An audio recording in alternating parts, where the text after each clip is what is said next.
Amigos, muy buenas tardes. Empezamos. Mientras ciudadanos siguen denunciando la falta de medicinas en los hospitales, desde el gobierno volvieron a hablar de la externalización de las farmacias como solución a este problema. Sin precisar fecha exacta, según el presidente, la medida se dará en los próximos días. Diana Monroy está en el Hospital Francisco de Icaza Bustamante y con ella es el contacto a esta hora. Hola Diana, cuéntanos por favor qué piensan los ciudadanos.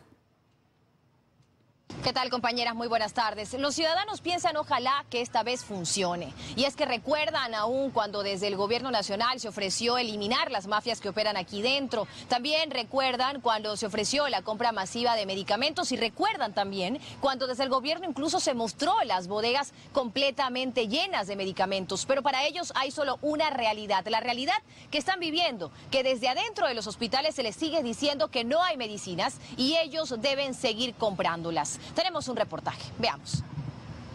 Aún no hay fecha exacta, aunque el presidente dice que será en los próximos días, antes de que termine marzo. La externalización de las farmacias, es decir, que ahora los ciudadanos reciban sus medicinas en farmacias privadas, es la solución que dan desde el gobierno a la falta de entrega de fármacos en hospitales públicos. Y así vamos a eliminar el lleve y la zapada en la compra de medicinas. Pero lo cierto es que, usando las palabras del presidente, la zapada y el lleve no son nuevos en estos espacios. Durante 2 años, este noticiero realizó reportajes mostrando las tramas de corrupción en los hospitales. Algunos de los procesados fueron absueltos y otros no han podido ser separados de sus cargos por cuestiones administrativas. El hecho de que no haya no significa que es un acto de corrupción.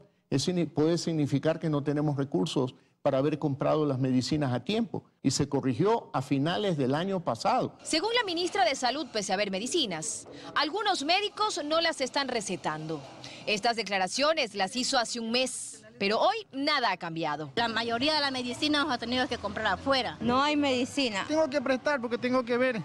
Porque igual la salud de mi hijo que tengo que ver. Durante la pandemia, la Fiscalía abrió 172 investigaciones por presuntos actos de corrupción. La mayoría relacionados con compra de medicinas. Hoy, una campaña política y 10 meses de administración después. El manto de corrupción parece seguir presente, aunque según las autoridades ya no existe.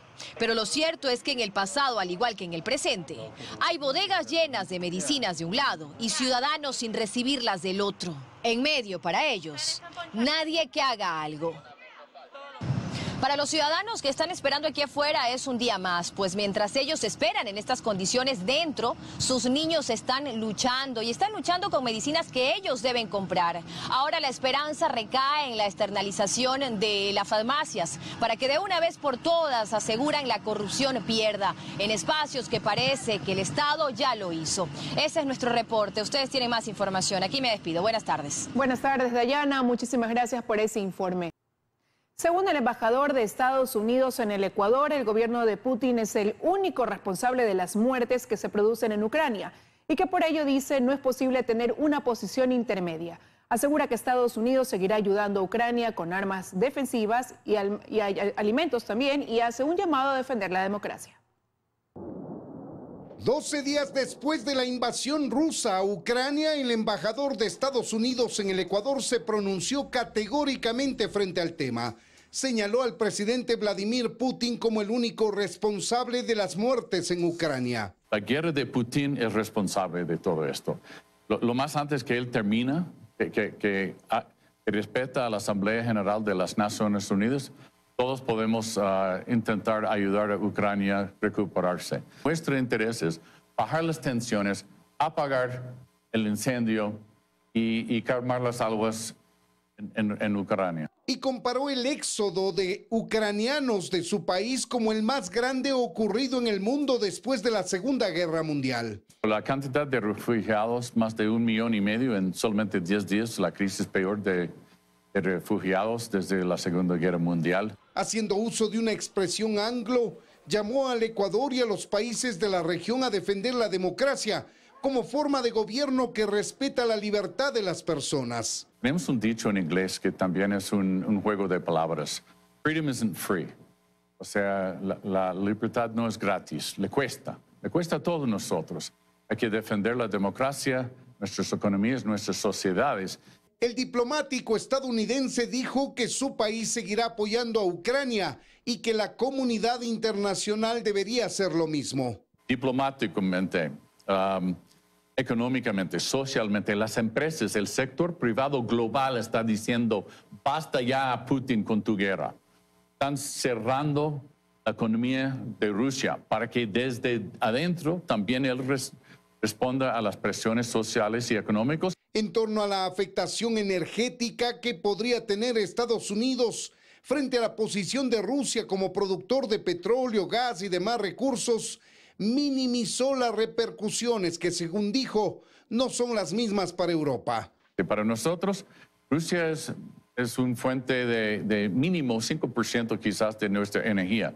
Para Alemania, que ahora ha anunciado que van a duplicar sus gastos de defensa, ellos reciben 1/3 de su energía directamente desde Rusia. Ellos tienen mucho más en pelea, en riesgo que nosotros. Es el mínimo que podemos hacer es apoyarles.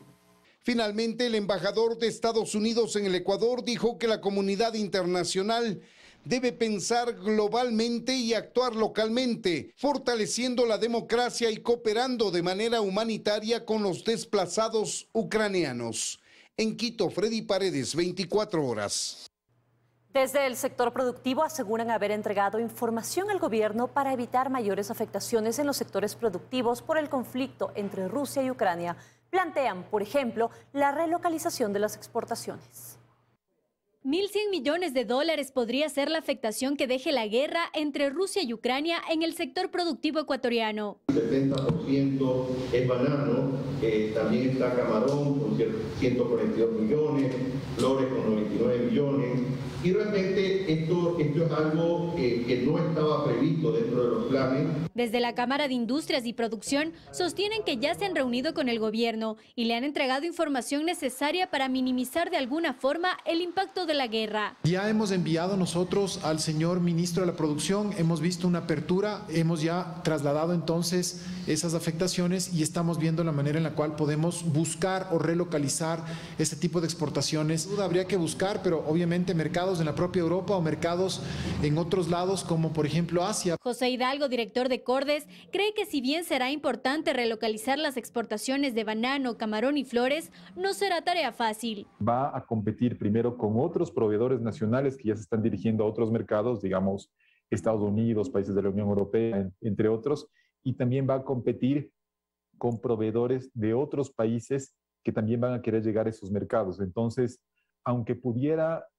colocarse la totalidad de la producción que antes se dedicaba o se destinaba a la zona en conflicto, seguramente va a haber una reducción en el precio que se paga por esos productos y por lo tanto va a haber una afectación al ingreso de divisas por concepto de exportaciones no petroleras. A esta preocupación del sector empresarial se suma el incremento en los precios de materias primas. Materias primas provienen de esos lugares, por ejemplo, el tema de la urea, por ejemplo, el tema de agroquímicos que se requieren para la producción. Rusia es también uno de los principales proveedores mundiales de agroquímicos, por lo tanto, eso también afecta al costo de producción de distintos tipos de alimentos. Desde el gobierno ya analizan una posible reducción de aranceles o del impuesto a la salida de divisas para paliar las afectaciones. En Quito, Belén Merizalde, 24 horas. De regreso también al ámbito nacional, el Consejo Político de Pachacutic se reúne en Quito para analizar la situación que vive su bloque legislativo en la Asamblea Nacional. Los rebeldes del partido también acuden a esta cita y dicen que tienen mayoría y que no es negociable la evaluación a Yori y el CAL, mientras que el otro sector dice que no se puede hacer juego al correísmo. A la sede de Pachacutic acudieron los legisladores del movimiento indígena, los rebeldes y los otros. Se quieren reconciliar, sin embargo no dan su brazo a torcer. Es más, cada grupo pone sus ideas sobre la mesa sin chance a negociación. Seguimos nosotros manteniéndonos que hay que haber una evaluación de parte de todos los asambleístas y también de igual manera desde la presidencia de la Asamblea Nacional. ¿Eso no es negociable entonces, asambleísta? Eso no es negociable. No estamos en contra de la comisión. Lo que no estamos de acuerdo es en la forma que pretenden hacerlo. Y es que critican que la comisión de evaluación sea para revisar las decisiones que se han tomado sobre la derogatoria a las reformas tributarias y señalan a los correístas. ¿Quiénes dieron paso a la ley tributaria? ¿Acaso no fue el correísmo? Hay 18 millones de ecuatorianos que vieron con sus propios ojos la traición del correísmo. Ahora andan buscando pretextos que dicen que no se cumple con la agenda. ¿Para qué?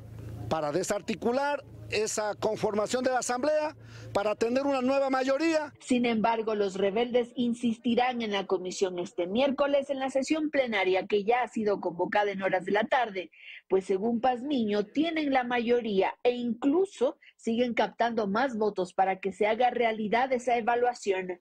Tenemos 72 votos. 72 votos para 72 votos con los rebeldes, en las alianzas, ¿no? El Partido Social Cristiano, tenemos UNES y estamos nosotros teniendo el apoyo también y que se van a integrar algunos independientes. Han dicho que existen mayorías, nosotros no hemos visto que existen mayorías en contra aún todavía, que han visto intentos de conformar mayorías, pero no se han consolidado y por eso es que no han logrado conseguir el objetivo. El Consejo Político de Pachacutic tomará varias horas para definir una posición orgánica frente a esta crisis, ya sea reconciliándose o seguir unidos, pero no revueltos. En Quito, Andrea Samaniego, 24 horas. Técnicos del INAMI advierten que en los próximos días las precipitaciones en varias provincias aumentarán y que las autoridades deben ejecutar medidas preventivas para evitar nuevas tragedias por aluviones y deslizamientos de tierra. Paul Coello está en Exteriores y nos cuenta más. Paul, buenas tardes. Adelante, te escuchamos. Hola, ¿qué tal? Así es, esta mañana conversamos con los técnicos del INAMI y nos manifestaron que el país entra en una de las épocas invernales más fuertes y que esta semana aumentarán las precipitaciones en algunos cantones y provincias. Las recomendaciones a las autoridades es que estén pendientes con el tema de los desbordamientos de algunos ríos y también con el tema de los deslizamientos de tierra. Tenemos un informe al respecto, veamos. Aún no entramos a la época invernal más fuerte del año y las estadísticas que van dejando las lluvias en varios cantones y provincias son preocupantes. El Servicio Nacional de Riesgos detalló, por ejemplo, que desde el 1 de enero hasta la fecha, 32 personas han fallecido por aluviones y deslizamientos de tierra, 70 resultaron heridas y más de 950 familias están damnificadas. Por inundaciones tenemos 234.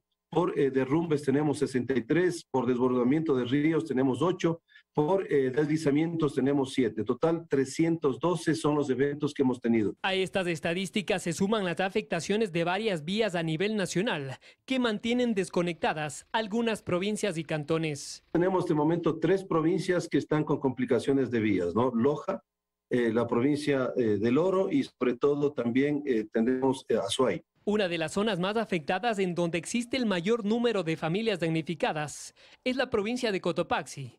Las autoridades ejecutan medidas preventivas para evitar más tragedias en la época más fuerte del año, el mes de abril.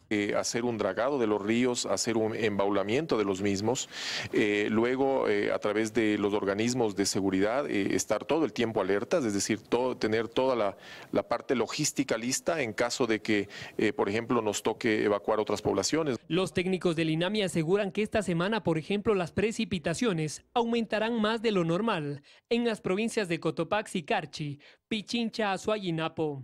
Nosotros hemos emitido ayer un boletín de advertencia por lluvias y tormentas, en el cual se denota también que los mayores niveles de amenaza va a estar en las provincias del litoral que se ubican en la parte norte y parte de estribación de cordillera. De igual manera en la Amazonía van a presentarse provincias del norte y provincias de estribación de cordillera. Advierten a las autoridades que durante este mes y abril deben constantemente estar monitoreando el caudal de los ríos y las laderas en riesgo, donde se registran deslizamientos de tierra. En Quito, Paul Coello, 24 horas. Así es, como ya lo escuchamos, según los expertos del INAMI, las lluvias se mantendrán hasta finales del mes de abril. Con esta información regreso a estudios, compañeras, ustedes con más. Amigos, buenas tardes. Continuamos con más noticias. La Unión Europea pone en marcha un paquete de cooperación para el Ecuador para el periodo 2021-2027 que incluye un desembolso no reembolsable de 67 millones de euros. Además, se espera un mayor aprovechamiento al acuerdo de libre comercio. La delegación de la Unión Europea en Ecuador anunció mayor compromiso y señales de fortalecimiento de la cooperación al explicar detalles del plan de cooperación para el periodo 2021-2027. Con un financiamiento bilateral no reembolsable de 67 millones de euros, de los cuales 40 millones de euros se ejecutarán hasta 2024. Este monto se suma a fondos regionales, temáticos, de emergencia, humanitarios y préstamos concesionales. Es una señal de recuperación de nueva normalidad para fortalecer todavía más nuestra cooperación. El jefe de la unidad responsable para la coordinación del desarrollo explicó cómo se apalancará y llegará al desembolso anunciado para Ecuador. Es una cooperación que se hace con el Estado central, que se hace con las autoridades locales. Si ustedes combinan con el apalancamiento que hemos puesto de subvenciones con préstamos de las instituciones financieras, un poquito menos de 1.000 millones. Estos recursos y el apoyo de la Unión Europea además se enfocarán en temas de seguridad y la agenda contra el crimen organizado. El apoyo europeo con fondos europeos y la experticia de los Estados miembros de la Unión Europea. Estamos en un proceso de estrategizar esta cooperación con la Cancillería a través de la nueva mesa de seguridad que hemos empezado al fin del año pasado. Asimismo, siendo la Unión Europea uno de los mayores socios comerciales, se esperan mejoras en el acuerdo y la balanza comercial. Una balanza comercial no petrolera de casi 4.000 millones de dólares. Con la Unión Europea hemos tenido durante el año 2021, enero a diciembre del 2021, un superávit de casi 1.700 millones de dólares. Y así continuarán trabajando para profundizar las relaciones. En Quito, María Gracia Acosta, 24 horas. La Comisión de Desarrollo Económico de la Asamblea continúa el trámite del proyecto de ley de inversiones del Ejecutivo. Han recibido varias comparecencias, tanto del Frente Económico y Productivo como de expertos para mejorar el texto. Se aclaran temas respecto a las zonas francas, aseguran que no darán paso a las privatizaciones sobre proyectos hidroeléctricos e incluir en la normativa la derogatoria de las reformas tributarias, sostienen que está fuera de la ley. El informe para primer debate estará listo para este jueves. El proyecto de ley como tal, que tiene 3 libros, 260 aproximadamente disposiciones, además de una treintena de títulos subdivididos en capítulos, representa una oportunidad para el país. Y es así como está siendo visto. Obviamente es un documento perfectible porque todo lo es, pero indiscutiblemente es una de las herramientas más importantes de las cuales podrá dotarse el país para generar una dinamización de su economía y un mejoramiento radical en su panorama de empleo. No va a haber privatización porque la rectoría del Estado no se pierde, los contratos son finitos. En 3 años, las audiencias fallidas en el sistema judicial incrementaron en un 40%. A esta hora el contacto es en la Corte Nacional de Justicia con Daniela Valencia para que nos dé más detalles. Hola, Daniela. Buenas tardes, compañeras en estudio, amigos televidentes. Efectivamente, de los 174.919 casos, audiencias que fueron convocadas para 2021, según datos que maneja la Fiscalía, solo 76.141 audiencias fueron declaradas como fallidas, es decir, el 43,5%, un número considerablemente mayor si se compara con 2018, cuando solo el 3,1% eran declaradas fallidas. ¿Cuánto le cuesta esto al Estado? Nosotros les hemos preparado un reportaje al respecto. Veamos. A pesar de trasladar extensos expedientes penales o que las partes procesales estén presentes en la sala de audiencias, las diligencias tienen casi un 50% de probabilidades de no instalarse. Solo en 2021, de las 174.141 audiencias convocadas, 98.778 lograron llevarse a cabo, es decir, un 43,52% se declararon fallidas. Cifras que evidencian un problema en la función judicial, pues se ha incrementado en forma progresiva. Según datos del Consejo de la Judicatura en su rendición de cuentas 2018, ese año solo 3,1% eran declaradas fallidas.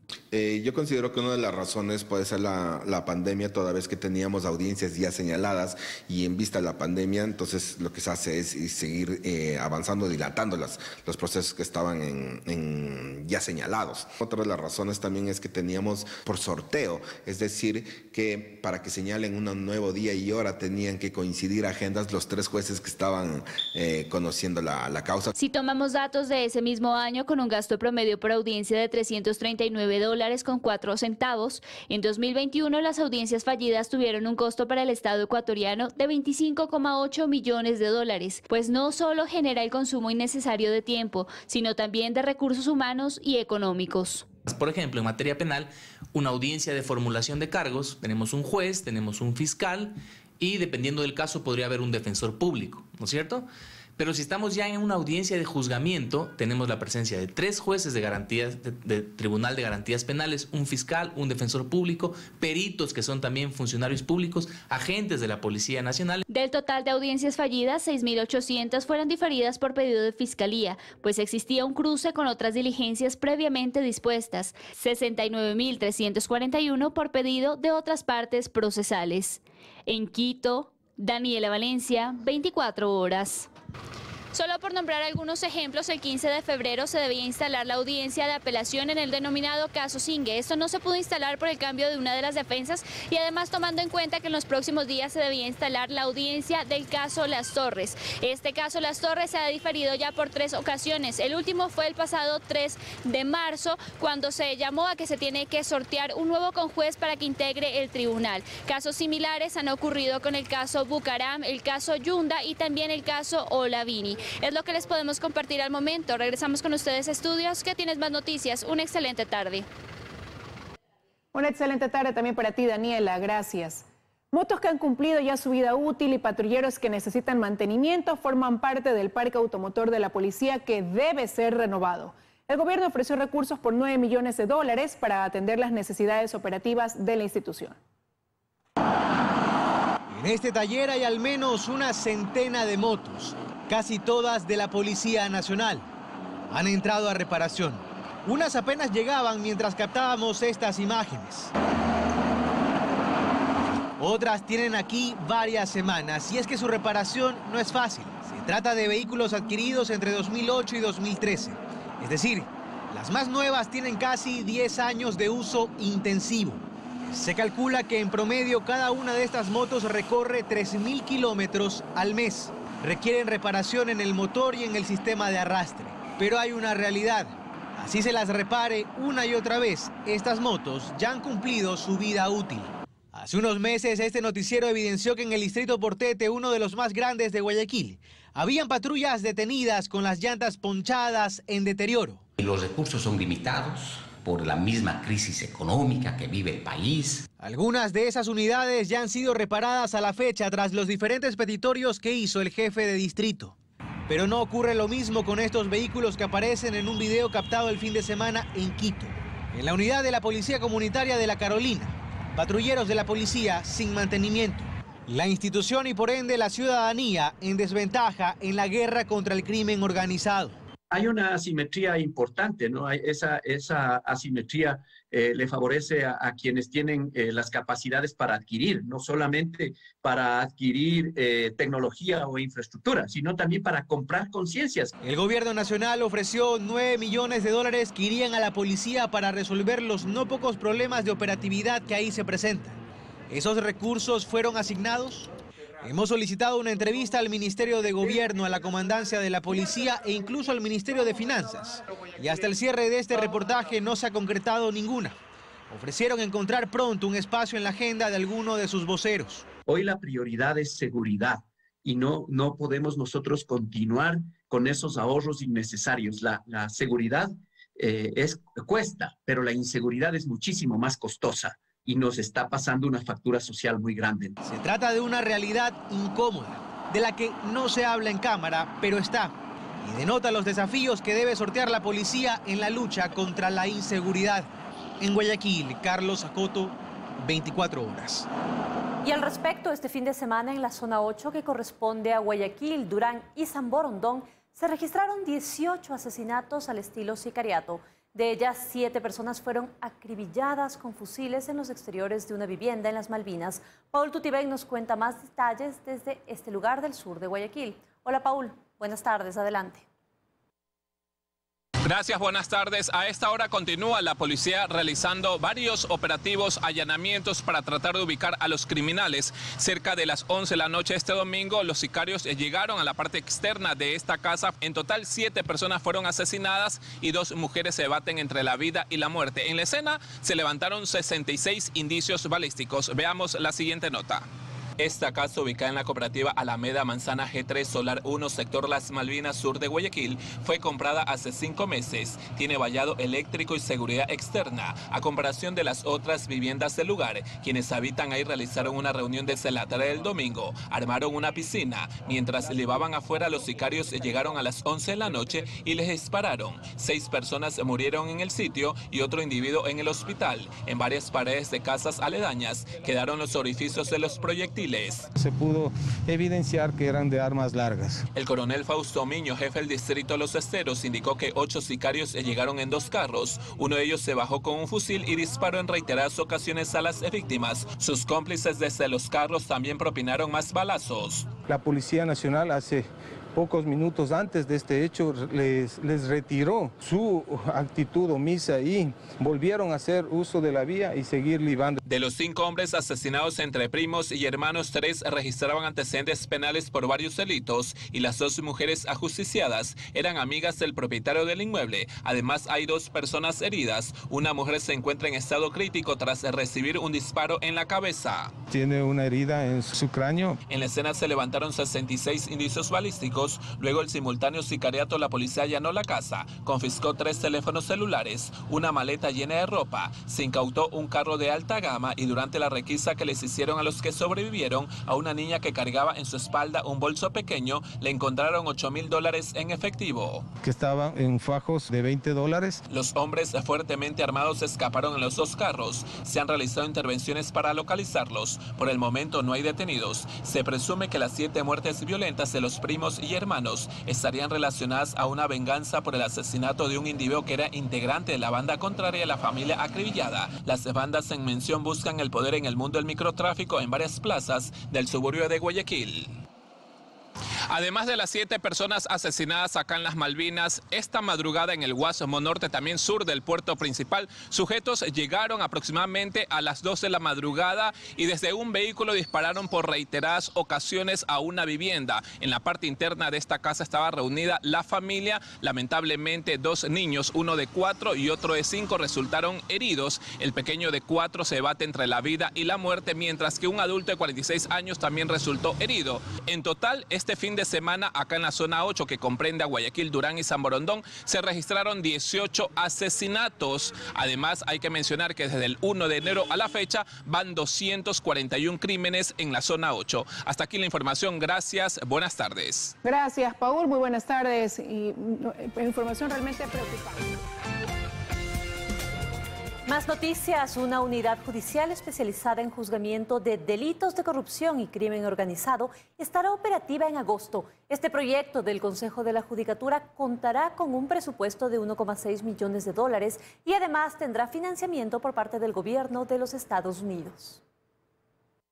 El Ministerio de Finanzas ya aprobó el presupuesto para la creación de una unidad judicial especializada en delitos de corrupción y crimen organizado. Así lo informó el presidente del Consejo de la Judicatura, Fausto Murillo, durante un recorrido que se realizó en las instalaciones en donde funcionará esta dependencia. Este edificio, que es de propiedad del Consejo de la Judicatura, está destinado para que aquí, a partir del mes de agosto del 2022, entre en funcionamiento la unidad especializada para juzgar delitos de corrupción y crimen organizado transnacional. Para este proyecto, el Ministerio de Finanzas desembolsará $1.600.000. Además, el Departamento de Asuntos Antinarcóticos de Estados Unidos donará $500.000 más para comprar equipos tecnológicos y capacitar a quienes conformen la institución. La Embajada de los Estados Unidos tiene honor y gusto de trabajar con el Consejo de la Judicatura y el Gobierno de Ecuador en desarrollar proyectos de apoyo de cooperación internacional para poder avanzar con temas de la lucha común contra el narcotráfico, corrupción y otros delitos. A mediados de este mes iniciará el concurso público para la selección de los 14 jueces de primer nivel, jueces de tribunal penal y los jueces de apelación que pertenecerán a esta unidad. Está presupuestado equipo de apoyo jurisdiccional, peritos, número de 40 servidores, aparte obviamente fiscalía, aparte defensoría. Según Murillo, la creación de esta unidad responde al aumento de estos delitos, sobre todo en las zonas fronterizas. Hemos detectado que en las provincias, especialmente fronterizas, la seguridad en cuanto a los servidores de justicia, en cuanto al equipo operativo, no es suficiente para afrontar aquello. La creación de esta unidad judicial fue aprobada por la Asamblea en 2020 junto al paquete de reformas al Código de la Función Judicial. En Quito, Natalie Jiménez, 24 horas. Este lunes se llevó a cabo la presentación de la campaña Sin ti no hay democracia, que busca lograr la igualdad en la participación de la mujer en la política. En los comicios del 2021, la intervención femenina fue menor al 25%. El evento se da a las puertas del Día de la Mujer, un día para conmemorar la lucha de las mujeres por buscar la igualdad de condiciones en todos los ámbitos. Ahora en lo político se busca lograr de la misma forma una igualdad en el número de dignidades, habiendo ya dado un primer paso con la reforma del Código de la Democracia. Encabezada por la presidenta del Consejo Nacional Electoral, Diana Atamaín, estuvo acompañada de la prefecta del Guayas y la presidenta de la organización ONU Mujeres. Esta cruzada llegará a varias ciudades del país, siempre y cuando el tiempo nos acompañe y las circunstancias del calendario electoral también puedan ir avanzando. Y es que actualmente de los 221 municipios, 18 son ocupados por mujeres y de las 23 prefecturas, tan solo 6. En 2020, el 70% de las mujeres políticas en el Ecuador decía haber sufrido violencia. Violencia de tipo psicológico, violencia de tipo físico, violencia de tipo sexual. Que si bien con el pasar de los años ha aumentado la participación femenina en los comicios, en el último proceso electoral de 2021, no se llegó ni al 25% de participación. Esta es una invitación también para que las mujeres en territorio ocupen esos espacios. Para este cambio se ayudarán también de instrumentos de política pública y guías de comunicación para que esta participación se dé de forma efectiva e igualitaria para las elecciones seccionales del próximo 5 de febrero de 2023, en donde se elegirán prefectos, viceprefectos, alcaldes, concejales, miembros de las juntas parroquiales e integrantes del Consejo de Participación Ciudadana. Valery Villalba, 24 horas.